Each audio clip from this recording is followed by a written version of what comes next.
Nah, selama koneksi itu masih ada, artinya di titik itu sama kayak guyonannya Fuad yang diupload barusan, yang diupload kemarin sama Comika.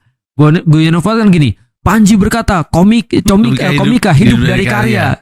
Kata siapa? Dalilnya dia disamping lagi kaifa takfuruna billah, bagaimana kamu terus kafir pada Allah. Padahal Anda dihidupkan Allah, dimatiin Allah dan dihidupkan kembali oleh Allah, bukan karya yang hidupin lu. Allah yang hidupin lu. Tapi lucu-lucuan kan? Betul. Nah, itu juga sama menurutku sih mungkin ketika Wimar mau bahas dia mau mengarahkan ke situ.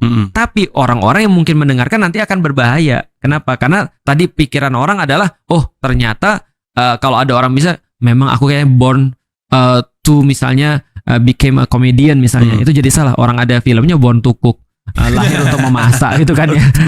Nah, perlu gini saya contoh ya, kayak aku bilang ya, aku berkali-kali bilang sama anak-anak yang ngaji, aku bilang gini, kenapa ya aku ini adalah orang yang mungkin ya di antara top 10 ustadz di Indonesia misalnya ya, itu aku satu-satunya nggak punya gelar LC itu. Nggak punya gelar LC, nggak ada pendidikan formal agama. Ya kan, artinya yang dianggap, walaupun aku bilang aku sih bukan ustadz sih, aku motivator aja lah gitu kan ya. Jadi coach gitu kan. Jadi kalau misalnya aku bilang gini, ketika kita lihat 10 orang yang top ustadz di Indonesia misalnya, aku adalah satu-satunya misalnya yang nggak punya LC. Aku bilang sama anak-anak, jangan-jangan ini memang kenapa Allah nyiptain aku masuk Islamnya belakangan.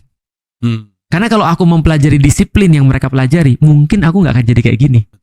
Karena aku akan, ya mungkin karena aku bandel, aku bully orang, aku pacaran, aku segala macam, aku jadi bisa ngerti dan relate kenapa orang-orang melakukan itu gitu maksudnya. Nah, sedangkan yang sudah terlanjur baik ini nggak punya kesempatan tuh yang ini. Nah, artinya aku berpikir, jangan-jangan tuh ini aku diciptakan. Nah, itu juga sama sih sebenarnya. Ya nggak punya point of reference saja kan kalau misalnya.